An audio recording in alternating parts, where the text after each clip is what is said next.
Chapter 8. Toad's Adventures. When Toad found himself immured in a dank and noisome dungeon, and knew that all the grim darkness of a medieval fortress lay between him and the outer world of sunshine and well-metalled high roads where he had been so happy, disporting himself as he had brought up every road in England,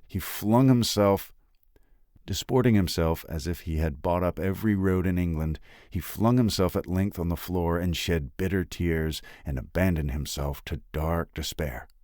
"This is the end of everything," he said. "At least it's the end of the career of Toad, which is the same thing, the popular and handsome Toad, the rich and hospitable Toad, the Toad so free and careless and debonair. How can I hope to ever be set at large again," he said, "who have been imprisoned so justly for stealing so handsome a motor car in such an audacious manner, and for such lurid and imaginative cheek bestowed upon such a number of fat, red-faced policemen?" Here his sobs choked him. "Stupid animal that I was," he said. "Now I must languish in this here dungeon till people who were proud to say they knew me have forgotten the very name of Toad. Oh, wise old badger," he said. "Oh, clever, intelligent rat and sensible mole. What sound judgments, what a knowledge of men and matters you possess! Oh, unhappy and forsaken Toad!" With lamentations such as these he passed his days and nights for several weeks, refusing his meals or intermediate light refreshments, though the grim and ancient jailer, knowing that Toad's pockets were well lined, frequently pointed out that many comforts and indeed luxuries could be arranged to be sent in at a price from outside. Now the jailer had a daughter, a pleasant wench and good-hearted, who assisted her father in the lighter duties of his post. She was particularly fond of animals, and besides her canary, whose cage hung on a nail in the massive wall of the keep by day, to the great annoyance of prisoners who relished an after-dinner nap, and was shrouded on the parlor table at night, she kept several piebald mice and a restless revolving squirrel. This kind-hearted girl, pitying the misery of Toad, said to her father one day, "Father, I can't bear to see that poor beast so unhappy and getting so thin. You let me have the managing of him. You know how fond of animals I am. I'll make him eat from my hand and sit up and do all sorts of things." Her father replied that she could do what she liked with him. He was tired of Toad and his sulks and his airs and his meanness. So that day she went on her errand of mercy and knocked on the door of Toad's cell. "Now cheer up, Toad," she said coaxingly on entering, "and sit up and dry your eyes and be a sensible animal. And do try and eat a bit of dinner. See, I've brought you some of mine, hot from the oven." It was bubble and squeak between two plates, and its fragrance filled the narrow cell. The penetrating smell of cabbage reached the nose of Toad as he lay prostrate in his misery on the floor, and gave him the idea for a moment that perhaps life was not such a blank and desperate thing as he had imagined. But still he wailed and kicked with his legs and refused to be comforted. So the wise girl retired for the time, but of course a good deal of the smell of hot cabbage remained behind, as it will do, and Toad, between his sobs, sniffed and reflected, and gradually began to think new and inspiring thoughts, of chivalry and poetry indeed still to be done, of broad meadows and cattle browsing in them, raked by sun and wind, of kitchen gardens and straight herb borders and warm snapdragon beset by bees, and of the comforting clink of dishes set down on the table at Toad Hall, and the scrape of the chair legs on the floor as every one pulled himself close up to his work. The air of the narrow cell took a rosy tinge. He began to think of his friends, and how they would surely be able to do something, of lawyers, and how they would have enjoyed his case, and what an ass he had been not to get in a few, and lastly, he thought of his own great cleverness and resource, and all that he was able of if he only gave his great mind to it, and the cure was almost complete. When the girl returned some hours later, she carried a tray with a cup of fragrant tea steaming on it, and a plate piled up with the very hot buttered toast, cut thick, very brown on both sides, with the butter running through the holes in it in great golden drops like honey from the honeycomb. The smell of that buttered toast simply talked to Toad, and with no uncertain voice talked of warm kitchens, of breakfasts on bright frosty mornings, of cozy parlor firesides on winter evenings when one's ramble was over and slippered feet were propped on the fender, of the purring of contented cats and the twitter of sleepy canaries. Toad sat up on one end once more, dried his eyes, sipped his tea, and munched his toast, and soon began talking freely about himself and the house he lived in and his doings there and how important he was and what a lot of his friends thought of him. The jailer's daughter saw that the topic was doing him as much good as the tea, as indeed it was, and encouraged him to go on. "Tell me about Toad Hall," she said. "It sounds beautiful." "Toad Hall," said the Toad proudly, "is an eligible self-contained gentleman's residence, very unique, dating in part from the 14th century, but replete with every modern convenience, up-to-date sanitation, 5 minutes from church, post office, and golf links. Suitable for—" "Bless the animal," said the girl, laughing. "I don't want to take it. Tell me something real about it. But first wait till I fetch you some more tea and toast." She tripped away, and presently returning with a fresh trayful, and Toad, pitching into the toast with avidity, his spirits quite restored to their usual level, told her about the boathouse and the fish pond and the old walled kitchen garden, and about the pigsties and the stables and the pigeon house and the hen house, and about the dairy and the wash house and the china cupboards and the linen presses. She liked that bit especially. And about the banqueting hall and the fun they had when the other animals were there crowded around the table and Toad was at his best, singing songs, telling stories, carrying on generally. Then she wanted to know about his animal friends and was very interested in all he had to tell her about them and how they lived and what they did to pass their time. Of course, she did not say she was fond of animals as pets, because she had the sense that Toad would be extremely offended. When she said good night, having filled his water jug and shaken up his straw for him, Toad was very much the same sanguine, self-satisfied animal that he had been of old. He sang a little song or two, of the sort he used to sing at his dinner parties, curled himself up in the straw, and had an excellent night's rest and the pleasantest of dreams. They had many interesting talks together after that, as the dreary days went on, and the jailer's daughter grew very sorry for Toad and thought it a great shame that a poor little animal should be locked up in prison for what seemed like to her a very trivial offense. Toad, of course, in his vanity, thought that her interest in him proceeded from a growing tenderness, and he could not help half regretting that the social gulf between them was so very wide, for she was a comely lass and evidently admired him very much. One morning the girl was very thoughtful, and answered at random, and did not seem to Toad to be paying proper attention to his witty sayings and sparkling comments. "Toad," she said presently, "just listen, please. I have an aunt who is a washerwoman." "There," said Toad, graciously and affably. "Never mind. Think no more about it. I have several aunts who ought to be washerwomen." "Do be quiet a minute, Toad," said the girl. "You talk too much. That's your chief fault, and I'm trying to think, and you hurt my head. As I said, I have an aunt who is a washerwoman. She does the washing for all the prisoners in this castle. We try to keep any paying business of that sort in the family, you understand. She takes out the washing on Monday morning and brings it in on Friday evening. This is a Thursday. Now, this is what occurs to me. You're very rich. At least you're always telling me so. And she's very poor. A few pounds wouldn't make any difference to you, and it would mean a lot to her. Now, I think if she were properly approached, squared, I believe is the word you animals use, you could come to some arrangements by which she would let you have her dress and bonnet and so on, and you could escape from the castle as the official washerwoman. You're very like in many respects, particularly about the figure." "We're not," said the Toad in a huff. "I have a very elegant figure for what I am." "So has my aunt," replied the girl, "for what she is. But have it your own way, you horrid, proud, ungrateful animal, when I'm sorry for you and trying to help you." Yes, that's all right. Thank you very much indeed," said the Toad hurriedly. "But look here, you wouldn't surely have Mr. Toad of Toad Hall going about the country disguised as a washerwoman." "Then you can stop here as a Toad," said the girl with much spirit. "I suppose you want to go off on a coaching for." Honest Toad was always ready to admit himself in the wrong. "You're a good, kind, clever girl," he said, "and I'm indeed a proud and a stupid Toad. Introduce me to your worthy aunt, if you will be so kind, and I have no doubt that the excellent lady and I will be able to arrange some terms satisfactory to both parties." Next evening the girl ushered in her aunt to Toad's cell, bearing his week's washing pinned up in a towel. The old lady had been prepared beforehand for the interview, and the sight of certain gold sovereigns that Toad had thoughtfully placed on the table in full view practically completed the matter and left her little further to discuss. In return for his cash, Toad received a cotton print gown, an apron, a shawl, and a rusty black bonnet, the only stipulation the old lady made being that she should be gagged and bound and dumped down in a corner.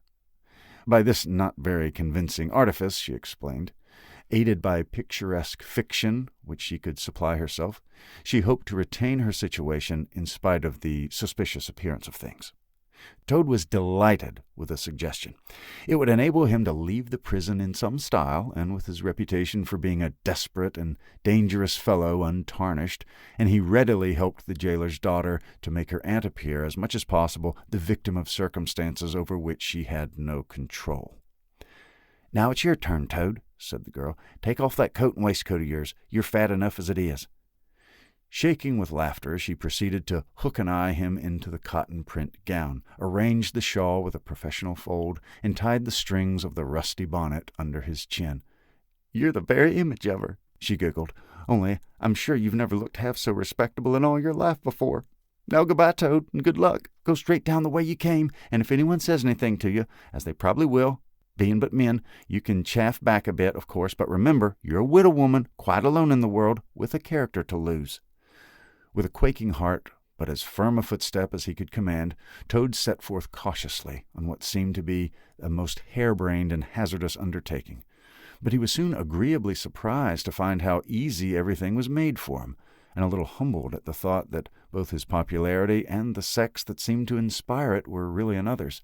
The washerwoman's squat figure in its familiar cotton print seemed a passport for every barred door and grim gateway. Even when he hesitated, uncertain as to the right turning to take, he found himself helped out of his difficulty by the warder at the next gate, anxious to be off to his tea, summoning him to come along sharp and not keep him waiting there all night. The chaff and the humorous sallies to which he was subjected, and to which, of course, he had provided prompt and effective reply, formed indeed his chief danger, for Toad was an animal with a strong sense of his own dignity, and the chaff was mostly, he thought, poor and clumsy, and the humor of the sallies entirely lacking. However, he kept his temper, though with great difficulty, suited his retorts to his company and his supposed character, and did his best not to overstep the limits of good taste. It seemed hours before he crossed the last courtyard, rejected the pressing invitations from the last guard-room, and dodged the outspread arms of the last warder, pleading with simulated passion for just one farewell embrace. But at last he heard the wicket gate in the great outer door click behind him, felt the fresh air of the outer world upon his anxious brow, and knew that he was free. Dizzy with the easy success of his daring exploit, he walked quickly towards the lights of the town, not knowing in the least what he should do next, only quite certain of one thing, that he must remove himself as quickly as possible from the neighborhood where the lady he was forced to represent was so well-known and so popular a character. He made his way to the station accordingly, consulted a timetable, and found that a train, bound more or less in the direction of his home, was due to start in half an hour. "More luck," said Toad, his spirits rising rapidly, and went off to the booking office to buy his ticket. He gave the name of the station that he knew to be nearest to the village of which Toad Hall was the principal feature, and mechanically put his fingers, in search of the necessary money, where his waistcoat pocket should have been. But here the cotton gown, which had nobly stood by him so far, and which he had basely forgotten, intervened and frustrated his efforts. In a sort of nightmare he struggled with the strange, uncanny thing that seemed to hold his hands, turn all muscular strivings into water, and laugh at him all the time, while the other travelers, forming up in a line behind, waited with impatience, making suggestions of more or less value and comments of more or less stringency and point.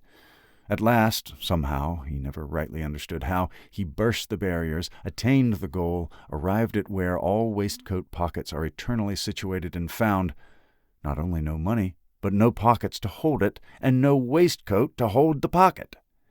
To his horror, he recollected that he had left both coat and waistcoat behind him in his cell, and with them his pocketbook, money, keys, watch, matches, pencil case, all that makes life worth living, all that distinguishes the many-pocketed animal, the lord of creation, from the inferior one-pocketed or no-pocketed productions that hop or trip about permissively, unequipped for the real contest. In his misery, he made one desperate effort to carry the thing off, and with a return to his fine old manner, a blend of the squire and college don, he said, "Look here, I find I've left my purse behind. Just give me that ticket, will you, and I'll send the money on tomorrow. I'm well known in these parts." The clerk stared at him in the rusty black bonnet a moment, and then laughed. "I should think you're pretty well known in these parts," he said. "If you tried this game on often. Here, stand away from the window, please, madam. You're obstructing the other passengers." An old gentleman who had been prodding him in the back for some moments here thrust him away, and what was worse, addressed him as his good woman, which angered Toad more than anything that had occurred that evening. Baffled and full of despair, he wandered blindly down the platform where the train was standing, and tears trickled down each side of his nose. It was hard, he thought, to be within sight of safety and almost of home, and to be balked by the want of a few wretched shillings and the pettifogging mistrustfulness of paid officials. Very soon his escape would be discovered. The hunt would be up. He would soon be caught, reviled, loaded with chains, dragged back again to prison, and bread and water and straw. His guards and penalties would be doubled, and oh, what sarcastic remarks the girl would make! What was to be done? He was not swift of foot. His figure was unfortunately recognizable. Could he not squeeze under the seat of a carriage? He had seen this method adopted by schoolboys when the journey money provided by thoughtful parents had been diverted to other and better ends. As he pondered, he found himself opposite the engine, which was being oiled, wiped, and generally caressed by its affectionate driver, a burly man with an oil can in one hand and a lump of cotton waste in the other. "Hello, mother," said the engine driver. "What's the trouble? You don't look particularly cheerful." "Oh, sir," said Toad, crying afresh, "I'm a poor, unhappy washerwoman, and I've lost all my money and can't pay for a ticket, and I must get home tonight somehow, and whatever am I to do, I don't know. Oh, dear, oh, dear." "Well, that's a bad business indeed," said the engine driver reflectively. "Lost your money, can't get home, got some kids, too, waiting for you, I dare say." "Any amount of 'em," sobbed Toad, "and they'll be hungry and playing with matches and upsetting lamps, the little innocents, and quarreling and going on generally. Oh, dear, oh, dear." "Well, I'll tell you what I'll do," said the good engine driver. "You're a washerwoman till your trade says you. Very well, that's that, and I'm an engine driver, as you may well see, and there's no denying it's terribly dirty work. Uses up a power of shirts, it does, till my missus is fair tired of washing them. If you'll wash a few shirts for me when you get home and send 'em along, I'll give you a ride on my engine. It's against the company's regulations, but we're not very so particular in these out-of-the-way parts." The Toad's misery turned into rapture as he eagerly scrambled up into the cab of the engine. Of course, he had never washed a shirt in his life, and couldn't if he had tried, and anyhow, he wasn't going to begin. But he thought, when I get safely home to Toad Hall and have money again, and pockets to put it in, I'll send the engine driver enough to pay for quite a quantity of washing, and that'll be the same thing, or better. The guard waved his welcome flag, the engine driver whistled in cheerful response, and the train moved out of the station. As the speed increased, and the Toad could see on either side of him real fields and trees and hedges and cows and horses, all flying past him, and as he thought how every minute was bringing him nearer to Toad Hall, and sympathetic friends, and money to chink in his pockets, and a soft bed to sleep in, and good things to eat, and praise and admiration at the recital of his adventures and his surpassing cleverness, he began to skip up and down and shout and sing snatches of song to the great astonishment of the engine driver, who had come across washerwomen before at long intervals, but never one at all like this. They had covered many and many a mile, and Toad was already considering what he would have for supper as soon as he got home, when he noticed that the engine driver, with a puzzled expression on his face, was leaning over the side of the engine and listening hard. Then he saw him climb onto the coals and gaze out over the top of the train. Then he returned and said to Toad, "It's very strange. We're the last train running in this direction tonight, yet I could be sworn that I heard another following us." Toad ceased his frivolous antics at once. He became grave and depressed, and a dull pain in the lower part of his spine, communicating itself to his legs, made him want to sit down and try desperately not to think of the possibilities. By this time the moon was shining brightly, and the engine driver, steadying himself on the coal, could command a view of the line behind him for a long distance. Presently he called out, I can see it clearly now. It's an engine on our rails coming along at a great pace. It looks as if we're being pursued." The miserable Toad, crouching in the coal dust, tried hard to think of something to do, with dismal want of success. "They're gaining on us fast," cried the engine driver. "And the engine's crowded with the queerest lot of people, men like ancient warders, waving halberds, policemen in their helmets, waving truncheons, shabbily dressed men in pot hats, obvious and unmistakable plainclothes detectives even at this distance, waving revolvers and walking sticks, all waving and all shouting the same thing, 'Stop, stop, stop!'" Then Toad fell on his knees among the coals, and raising his clasped paws in supplication, cried, "Save me, oh save me, dear, kind Mr. Engine Driver, and I will confess everything. I'm not the simple washerwoman I seem to be. I have no children waiting for me, innocent or otherwise. I'm a Toad, the well-known and popular Mr. Toad, a landed proprietor. I've just escaped by my own great daring and cleverness from a loathsome dungeon into which my enemies had flung me, and if those fellows on that engine recapture me, it will be chains and bread and water and straw and misery once more for poor, unhappy, innocent Toad." The engine driver looked down upon him very sternly and said, "Now tell the truth, what'd they put you in prison for?" "It was nothing very much," said poor Toad, coloring deeply. "I only borrowed a motor car while the owners were at lunch. They had no need of it at the time. I didn't mean to steal it, really, but people, especially magistrates, take such a harsh view of thoughtless and high-spirited actions." The engine driver looked very grave and said, "I fear that you've been indeed a very wicked Toad, and by rights I ought to give you up to offended justice. But you're evidently in sore trouble and distress, so I'll not desert you. I don't hold with motor cars for one thing, and I don't hold with being ordered about by policemen when I'm on my own engine for another, and the sight of an animal in tears always makes me feel queer and soft-hearted. So cheer up, Toad, I'll do my best, and we may beat 'em yet." They piled on more coals, shoveling furiously. The furnace roared, the sparks flew, the engine leaped and swung, but their pursuers slowly gained.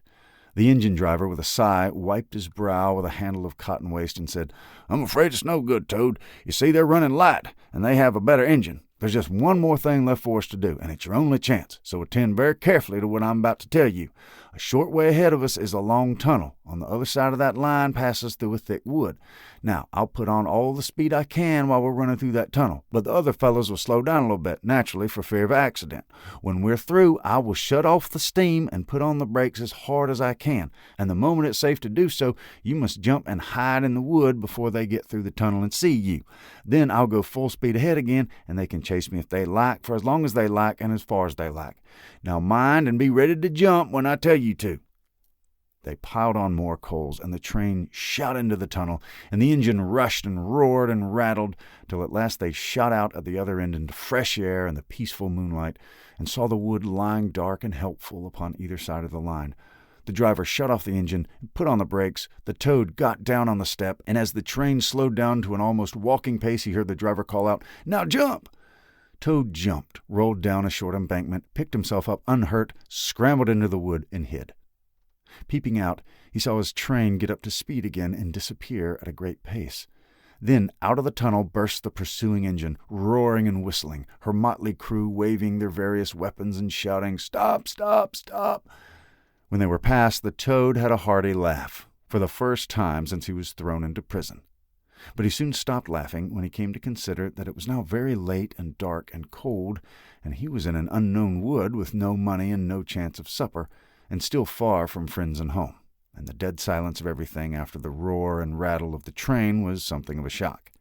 He dared not leave the shelter of the trees, so he stuck into the wood with the idea of leaving the railway as far as possible behind him. After so many weeks within walls, he found the woods strange and unfriendly, and inclined, he thought, to make fun of him. Night jars, sounding their mechanical rattle, made him think that the wood was full of searching warders closing in on him. An owl, swooping noiselessly towards him, brushed his shoulder with its wing, making him jump with the horrid certainty that it was a hand, then flitted off, moth-like, laughing its low "ho, ho, ho," which Toad thought in very poor taste. Once he met a fox who stopped, looked him up and down in a sarcastic sort of way, and said, "Hello, washerwoman. Half a pair of socks and a pillowcase short this week. Mind it don't occur again," and swaggered off, laughing. Toad looked about for a stone to throw at him, but did not succeed in finding one, which vexed him more than anything. At last, cold, hungry, and tired out, he sought the shelter of a hollow tree, where with branches and dead leaves he made himself as comfortable a bed as he could, and slept soundly till the morning.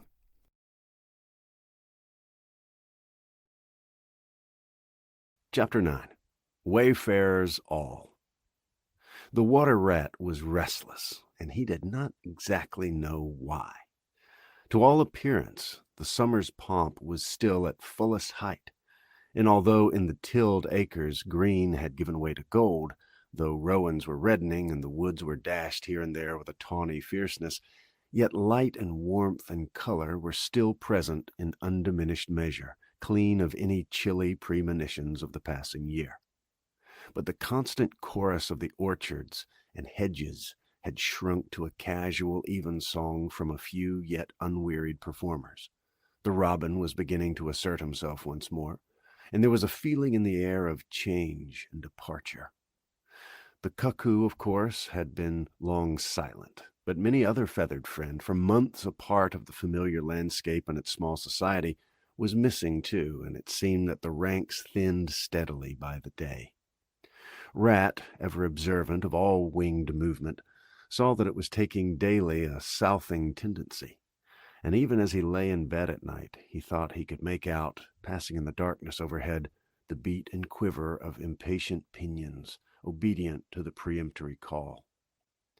Nature's grand hotel has its season, like the others, as the guests, one by one, pack, pay, and depart, and the seats at the table shrink pitifully at each succeeding meal, as suites of rooms are closed, carpets taken up, and waiters sent away.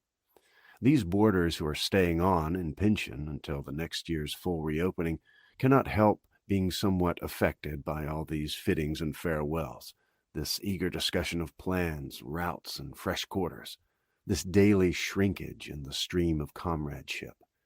One gets unsettled, depressed, and inclined to be querulous. Why this craving for change? Why not stay on quietly here like us and be jolly? You don't know this hotel out of the season and what fun we have among ourselves, we fellows who remain and see the whole interesting year out. All very true, no doubt the others always reply. We quite envy you, and some other year perhaps, but just now we have engagements, and there's a bus at the door. Our time is up, so they depart, with a smile and a nod, and we miss them and feel resentful. The rat was a self-sufficing sort of animal, rooted to the land, and whoever went, he stayed. Still, he could not help noticing what was in the air, and feeling some of its influence in his bones. It was difficult to settle down to anything seriously with all this flitting going on. Leaving the waterside where rushes stood thick and tall in a stream that was becoming sluggish and low, he wandered countrywards, crossed a field or two of pasturage already looking dusty and parched, and thrust into the great sea of wheat, yellow, wavy, and murmurous, full of quiet motion and small whisperings. Here he often loved to wander through the forest of stiff, strong stalks that carried their own golden sky away over his head, a sky that was always dancing, shimmering, softly talking, or swaying strongly to the passing wind, and recovering itself with a toss and a merry laugh. Here, too, he had many small friends, a society complete in itself, leading full and busy lives, but always with a spare moment to gossip and exchange news with a visitor. Today, however, though they were civil enough, the field mice and harvest mice seemed preoccupied. Many were digging and tunneling busily. Others gathered together in small groups, examined plans and drawings of small flats stated to be desirable and compact and situated conveniently near the stores. Some were hauling out dusty trunks and dress baskets. Others were already elbow-deep packing their belongings, while everywhere piles and bundles of wheat, oats, barley, beech mast, and nuts lay about ready for transport. "Here's old Ratty," they cried as soon as they saw him. "Come and bear a hand, Rat, and don't stand about idle." "What sort of games are you up to?" said the water rat severely. "You know it isn't time to be thinking about winter quarters yet by a long way." "Oh, yes, we know that," explained the chief mouse rather shamefacedly, "but it's always as well to be in good time, isn't it? We really must get all the furniture and baggage and stores moved out before those horrid machines begin clicking round the fields. And then, the best flats get picked up so quickly nowadays, and you're late if you have to put up with anything. And they want such a lot of doing up, too, before they're fit to move in. Of course, we're early, we know that, but we're just making a start. Oh, bother starts, said the rat. It's a splendid day. Come for a row, or a stroll along the hedges, or a picnic in the woods, or something. Well, I think not today, thank you, replied the field mouse hurriedly. Perhaps some other day when we've had more time. The rat, with a snort of contempt, swung round to go, tripped over a hat box, and fell with undignified remarks. If people would be more careful, said the field mouse rather stiffly, and look where they're going, people wouldn't hurt themselves and forget themselves. Mind that hold, all rat. You'd better sit down somewhere. In an hour or two, we may be more free to attend to you. You won't be free, as you call it, much this side of Christmas, I can see that, retorted the rat grumpily as he picked his way out of the field. He returned somewhat despondently to his river again, his faithful, steady-going old river which never packed up, flitted, or went into winter quarters. In the osiers which fringed the bank he spied a swallow sitting. Presently it was joined by another, and then by a third, and the birds, fidgeting restlessly on their bough, talked together earnestly and low. "What, already?" said the rat, strolling up to him. "What's the hurry? I call it simply ridiculous." "Oh, we're not off yet, if that's what you mean," replied the first swallow. "We're only making plans and arranging things, talking it over, what route we're taking this year and where we'll stop and so on. That's half the fun." "Fun?" said the rat. "Now that's just what I don't understand. If you've got to leave this pleasant place and your friends who will miss you and your snug homes that you've just settled into, why, when the hour strikes, I have no doubt you'll go bravely and face all the trouble and discomfort and change and newness and make believe you're not very unhappy. But to want to talk about it or even think about it till you really need to—" "Well, no, you don't understand, naturally," said the second swallow. "First, we feel it stirring within us, a sweet unrest. Then back come the recollections, one by one, like homing pigeons. They flutter through our dreams at night. They fly with us in our wheelings and circlings by day. We hunger to inquire of each other, to compare notes, and assure ourselves that it was all really true, as one by one the scents and sounds and names of long-forgotten places come gradually back and beckon to us." "Couldn't you stop on for just this year?" suggested the water rat wistfully. "We'll all do our best to make you feel at home. You've no idea what good times we've had here while you're away." "I tried stopping on one year," said the third swallow. "I had grown so fond of the place that when time came I hung back and let the others go on without me. For a few weeks it was all well enough, but afterwards, the weary length of the nights, the shivering sunless days, the air so clammy and chill, and not an insect in an acre of it. No, it was no good. My courage broke down, and one cold stormy night I took wing, flying well inland on account of the strong easterly gales. It was snowing hard as I beat through the passes of the great mountains, and I had a stiff fight to win through, but I shall never forget the blissful feeling of the hot sun again on my back as I sped down to the lakes that lay so blue and placid below me, and the taste of my first fat insect. The past was like a bad dream. The future was all happy holiday as I moved southward, week by week, easily, lazily, lingering long as I dared, and always heeding the call. No, I had my warning. Never again did I think of disobedience."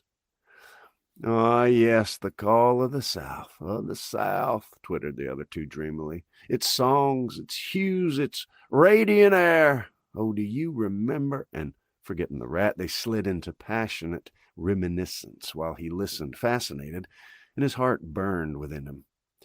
In himself, too, he knew that it was vibrating at last, that chord hitherto dormant and unsuspected.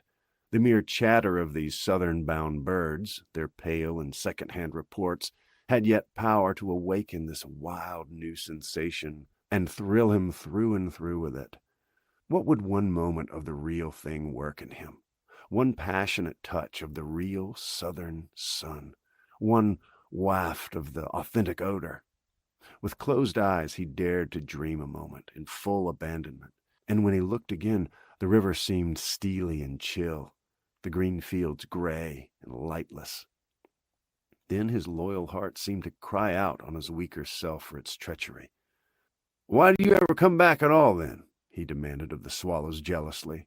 "What do you find to attract you to this poor, drab little country?" "And do you think," said the first swallow, "that the other call is not for us too in its due season? The call of lush meadow grass, wet orchards, warm insect ponds, browsing cattle, haymaking, and all the farm buildings clustering round the house of the perfect eaves?" "Do you suppose," asked the second one, "that you're the only living thing that craves with a hungry longing to hear the cuckoo's note again?" "In due time," said the third, "we shall be homesick once more for quiet water lilies swaying on the surface of an English stream. But today all that seems pale and thin and very far away, and now our blood dances to other music." They fell a twittering among themselves once more, and this time their intoxicating babble was of violet seas, tawny sands, and lizard-haunted walls. Restlessly, the rat wandered off once more, climbed the rope that rose gently from the north bank of the river, and lay looking out towards the great ring of downs that barred his vision further southwards. His simple horizon hitherto, his mountains of the moon, his limit beyond which lay nothing that he cared to see or to know. Today, to him gazing south with a newborn need stirring in his heart, the clear sky over their long, low outline seemed to pulsate with promise. Today, the unseen was everything, the unknown the only real fact of life. On this side of the hills was now the real bank. On the other lay the crowded and colored panorama that his inner eye was seeing so clearly. What seas lay beyond, green, leaping and crested? What sun-bathed coasts along which the white villas glittered against the olive woods? What quiet harbors thronged with gallant shipping, bound for purple islands of wine and spice, islands set low in languorous waters? He rose and descended riverwards once more, then changed his mind and sought the side of the dusty lane. There, lying half buried in the thick, cool underhedge tangle that bordered it, he could muse on the metalled roads and all the wondrous world that it led to, on all the wayfarers, too, that might have trodden it, and the fortunes and adventures they had gone to seek or found unseeking out there beyond. Footsteps fell on his ear, and the figure of one that walked somewhat wearily came into view, and he saw that it was a rat, and a very dusty one. The wayfarer, as he reached him, saluted with a gesture of courtesy that had something foreign about it, hesitated a moment, then with a pleasant smile turned from the track and sat down by his side in the cool herbage. He seemed tired, and the rat let him rest unquestioned, understanding something of what was in his thoughts, knowing, too, the value all animals attach at times to mere silent companionship, when the weary muscles slacken and the mind marks time. The wayfarer was lean and keen-featured, and somewhat bowed at the shoulders. His paws were thin and long, his eyes much wrinkled at the corners, and he wore small gold earrings in his neatly set, well-shaped ears. His knitted jersey was of a faded blue. His breeches, patched and stained, were based on a blue foundation, and his small belongings that he carried were tied up in a blue cotton handkerchief. When he had rested a while, the stranger sighed, snuffed the air, and looked about him. "That was clover, that warm whiff on the breeze," he remarked. "And those are cows we heard cropping the grass behind us and blowing softly between mouthfuls. There's a sound of distant reapers, and yonder rises a blue line of cottage smoke against the woodland. The river runs somewhere close by, for I hear the call of the moorhen, and I see by your build that you're a freshwater mariner. Everything seems asleep, and yet going on all the time. It's a goodly life that you lead, friend, no doubt the best in the world, if you're only strong enough to lead it." "Yes, it's the life, the only life to live," responded the water rat dreamily, and without his usual wholehearted conviction. "I didn't say exactly that," replied the stranger cautiously, "but no doubt it's the best. I've tried it. I know. Because I've just tried it, 6 months of it, and I know it's the best, here I am, footsore and hungry, tramping away from it, tramping southward, following the old call back to the old life, the life which is mine and will not let me go. Is this, then, yet another of 'em? Mused the rat. And where you come from? He asked. He hardly dared ask where he was bound for. He seemed to know the answer only too well. A nice little farm, replied the wayfarer briefly. Up along that direction. He nodded northwards. Never mind about it. I had everything I could want, everything I had any right to expect of life, and more. And here I am. Glad to be here all the same, though. Glad to be here. So many miles further on the road, so many hours near to my heart's desire. His shining eyes held fast to the horizon, and he seemed to be listening for some sound that was wanting from that inland acreage, vocal as it was with the cheerful music of pasturage and farmyard. You're not one of us, said the water rat, nor yet a farmer, nor even, I should judge, of this country. Right, replied the stranger. I'm a seafaring rat, I am, and the port I originally hail from is Constantinople, though I'm a sort of stranger there, too, in a manner of speaking. You'll have heard of Constantinople, friend, a fair city and an ancient and glorious one. You may have heard, too, of Sigurd, king of Norway, and how he sailed thither with 60 ships, and how he and his men rode up through the streets all canopied in their honor with purple and gold, and how the emperor and empress came down and banqueted with them on board his ship. When Sigurd returned home, many of his Northmen remained behind and entered the emperor's bodyguard. And my ancestor, a Norwegian-born, stayed behind, too, with the ships that Sigurd gave the emperor. Seafarers we have ever been, and no wonder. As for me, the city of my birth is no more my home than any pleasant port between there and the London River. I know 'em all, and they know me. Set me down on any of their quays or foreshores, and I'm home again. I suppose you go great voyages, said the water rat with growing interest. Months and months out of sight of land, and provisions running short, and allowances as to water, and your mind communing with the mighty ocean and all that sort of thing. Oh, by no means, said the rat frankly. Such a life as you describe wouldn't suit me at all. I'm in the coasting trade and rarely out of sight of land. It's the jolly times on shore that appeal to me as much as any seafaring. Oh, those southern seaports, the smell of them, the riding lights at night, the glamour. Well, perhaps you've chosen the better way, said the water rat, but rather doubtfully. Tell me something of your coasting, then, if you have a mind to it, and what sort of harvest an animal of spirit might hope to bring home from it to warm his latter days with gallant memories by the fireside. For my life, I confess to you, feels to me somewhat narrow and circumscribed. Well, my last voyage, began the sea rat, that landed me eventually in this country, bound with high hopes for my inland farm, will serve as a good example as any of them, and indeed as an epitome of my highly colored life. Family troubles, as usual, began it.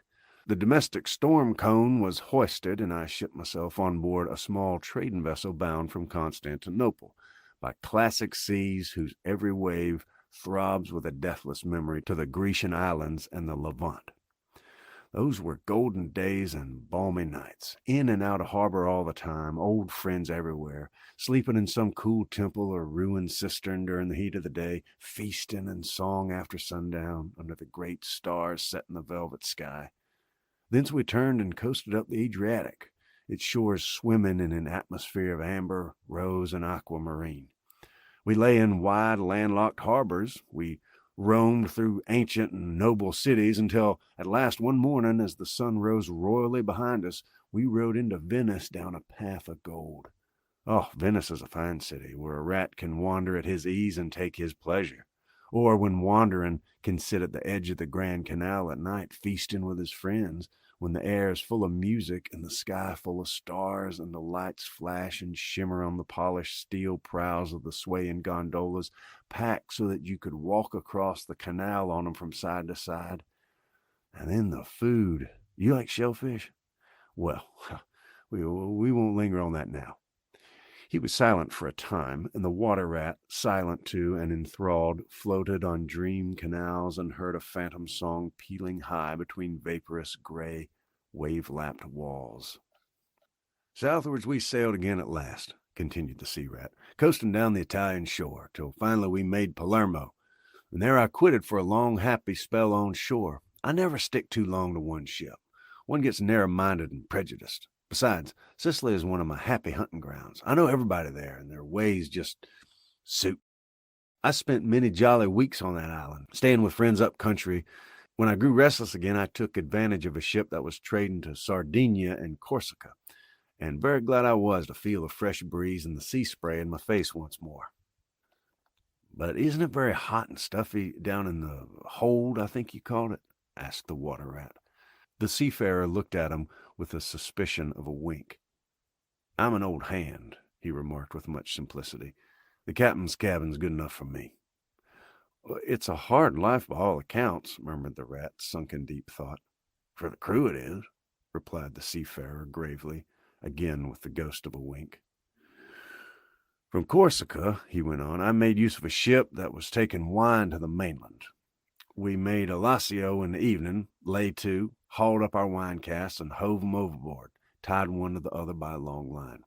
Then the crew took to the boats and rowed shorewards, singing as they went, and drawing after 'em the long bobbing procession of casks, like a mile of porpoises.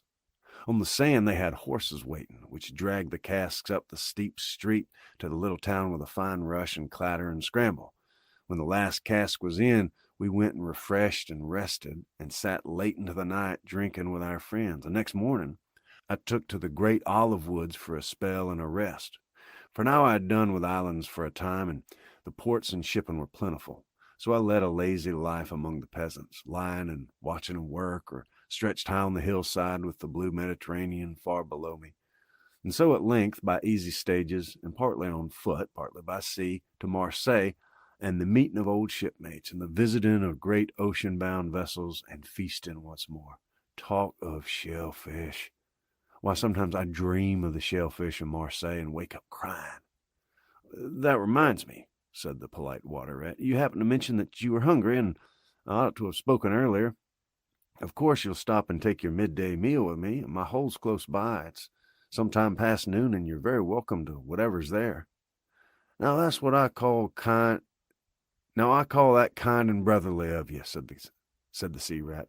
I was indeed hungry when I sat down, and ever since I inadvertently happened to mention shellfish, my pangs have been extreme. But couldn't you fetch it along out here? I'm none too fond of going under hatches unless I'm obliged to. And then while we eat, I could tell you more concerning my voyages and pleasant life I lead. At least it's very pleasant to me, and by your attention I judge it commends itself to you. Whereas if we go indoors, it's 100 to 1 I'll presently fall asleep. That's an excellent suggestion, said the water rat, and hurried off home. There he got out the luncheon basket and packed a simple meal, in which, remembering the stranger's origin and preferences, he took care to include a yard of long French bread, a sausage out of which the garlic sang, some cheese which laid down and cried, and a long-necked straw-covered flask wherein lay bottled sunshine shed and garnered on the far southern slopes. Thus laden, he returned with all speed, and blushed for pleasure at the old seaman's commendations and his taste and judgment, as together they unpacked the basket and laid out the contents on the grass by the roadside. The sea rat, as soon as his hunger was somewhat assuaged, continued the history of his latest voyage, conducting his simple hearer from port to port of Spain, landing him at Lisbon, Oporto, and Bordeaux, introducing him to the pleasant harbors of Cornwall and Devon, and so up the channel to that final quayside where, landing after winds long contrary, storm-driven and weather-beaten, he had caught the first magical hints and heraldings of another spring, and fired by these, had sped on a long tramp inland, hungry for the experiment of life on some quiet farmstead, very far from the weary beating of any sea. Spellbound and quivering with excitement, the water rat followed the adventurer league by league, over stormy bays, through crowded roadsteads, across harbor bars on a racing tide, up winding rivers that hid their busy little towns round a sudden turn, and left him with a regretful sigh planted at his dull inland farm, about which he desired to hear nothing. By this time their meal was over, and the seafarer, refreshed and strengthened, his voice more vibrant, his eye lit with a brightness that seemed caught from some faraway sea beacon, filled his glass with the red and glowing vintage of the south, and leaning towards the water rat, compelled his gaze and held him body and soul while he talked. Those eyes were of the changing, foam-streaked gray-green of leaping northern seas. In the glass shone a hot ruby that seemed the very heart of the South, beating for him who had the courage to respond to its pulsation. The twin lights, the shifting gray and the steadfast red, mastered the water rat and held him bound, fascinated, powerless. The quiet world outside their rays receded far away and ceased to be, and the talk, the wonderful talk, flowed on. Or was it speech entirely? Or did it pass at times into song shanty of the sailors weighing the dripping anchor, sonorous hum of the shrouds in a tearing nor'easter, ballad of the fisherman hauling his nets at sundown against an apricot sky, chords of guitar and mandolin from a gondola? Did it change into the cry of the wind, plaintive at first, angrily shrill as it freshened, rising to a tearing whistle, sinking to a musical trickle of air from the leach of the bellying sail? All these sounds the spellbound listener seemed to hear, and with them the hungry complaint of the gulls and the sea mews, the soft thunder of the breaking wave, the cry of the protesting shingle. Back into speech again it passed, and with beating heart he was following the adventures of a dozen seaports, the fights, the escapes, the rallies, the comradeships, the gallant undertakings, or he searched islands for treasure, fished in lagoons, and dozed day long on warm white sand. Of deep sea fishings he heard tell, and mighty silver gatherings of the mile-long net, of sudden perils, noise of breakers on a moonless night, or the tall bows of the great liner taking shape overhead through the fog, of the merry homecoming, the headland rounded, the harbor lights opened out, the groups seen dimly on the quay, the cheery hail, the splash of the hawser, the trudge up the deep little street toward the comforting glow of red-curtained windows. Lastly, in his waking dream, it seemed to him that the adventurer had risen to his feet, but was still speaking, still holding him fast with his sea-gray eyes. "And now," he was softly saying, "I take the road again, holding on southwestwards for many a long and dusty day, till at last I reach the little sea town that I knew so well that clings along one steep side of the harbor. There, through dark doorways, you look down flights of stone steps, overhung by great pink tufts of valerian and ending in a patch of sparkling blue water. The little boats that lie tethered to the rings and stanchions of the old seawall are gaily painted as those I clambered in and out of in my own childhood. The salmon leap on the flood tide. Schools of mackerel flash and play past quay sides and foreshores, and by the windows the great vessels glide, night and day, up to their moorings, or forth to the open sea. There, sooner or later, the ships of all seafaring nations arrive, and there, at its destined hour, the ship of my choice will let go its anchor. I shall take my time. I shall tarry and bide, till at last the right one lies waiting for me, warped out into midstream, loaded low, her bowsprit pointing down harbor. I shall slip on board, by boat or along hawser, and then one morning I shall wake to the song and tramp of the sailors, the clink of the capstan, the rattle of the anchor chain coming merrily in. We shall break out the jib and foresail. The white houses on the harbor will glide slowly past us as she gathers steering away, and the voyage will have begun. As she forges towards the headland, she'll clothe herself with canvas, and then the sound and slap of great green seas as she heels to the wind, pointing south. And you'll come too, young brother, for the days pass and never return, and the South still waits for you. Take the adventure, heed the call, now ere the irrevocable moment passes. 'Tis but a banging of the door behind you, a blithesome step forward, and you're out of the old life and into the new. Then some day long hence, jog home here if you will, when the cup has been drained and the play has been played, and sit down by your quiet river with a store of goodly memories for company. You can easily overtake me on the road, for you're young and I'm aging, and go softly.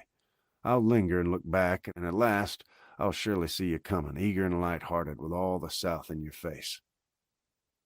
The voice died away and ceased as an insect's tiny trumpet dwindles swiftly into silence, and the water rat, paralyzed and staring, saw at last but a distant speck on the white surface of the road. Mechanically, he rose and proceeded to repack the luncheon basket, carefully and without haste.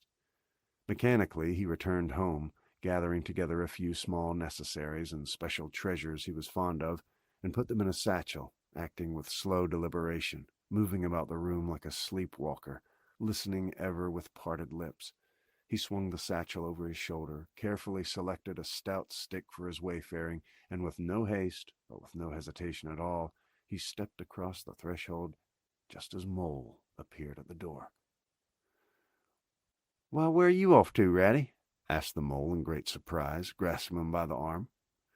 "Going south with the rest of 'em," murmured the Rat in a dreamy monotone, never looking at him. "Seawards first, and then on to shipboard, and so to the shores that are calling me." He pressed resolutely forward, still without haste, but with dogged fixity of purpose. But the Mole, now thoroughly alarmed, placed himself in front of him, and looking into his eyes, saw that they were glazed and set and turned a streaked and shifting gray. Not his friend's eyes, but the eyes of some other animal. Grappling with him strongly, he dragged him inside, threw him down, and held him.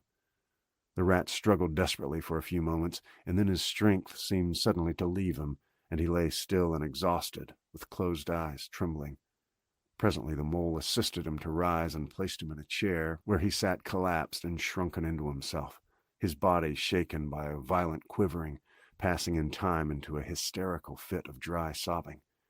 Mole made the door fast, threw the satchel into a drawer and locked it, and sat down quietly on the table by his friend, waiting for the strange seizure to pass. Gradually the Rat sank into a troubled doze, broken by starts and confused murmurings of things strange and wild and foreign to the unenlightened Mole, and it was getting dark when he returned to the parlor and found the Rat where he had left him, wide awake indeed, but listless, silent, and dejected. He took one hasty glance at his eyes, found them, to his great gratification, clear and dark and brown again as before, and then sat down and tried to cheer him up and help him to relate what had happened to him. Poor Ratty did his best by degrees to explain things, but how could he put into cold words what had been mostly suggestion? How recall for another's benefit the haunting sea voices that had sung to him? How reproduce at second hand the magic, the seafarer's 100 reminiscences? Even to himself, now the spell was broken and the glamour gone, he found it difficult to account for what had seemed some hours ago the inevitable and only thing. It is not surprising, then, that he failed to convey to the Mole any clear idea of what he had been through that day. To the Mole, this much was plain. The fit, or attack, had passed away, and had left him sane again, though shaken and cast down by the reaction. But he seemed to have lost all interest for the time in the things that went to make up his daily life, as well as in all pleasant forecastings of the altered days and doings that the changing season was surely bringing. Casually then, and with seeming indifference, the Mole turned his talk to the harvest that was being gathered in, the towering wagons and their straining teams, the growing ricks, and the large moon rising over bare acres dotted with sheaves. He talked of the reddening apples around, of the browning nuts, of jams and preserves, and the distilling of cordials, till by easy stages such as these he reached midwinter, its hearty joys and its snug home life, and he became simply lyrical. By degrees the Rat began to sit up and to join in. His dull eye brightened, and he lost some of his listening air.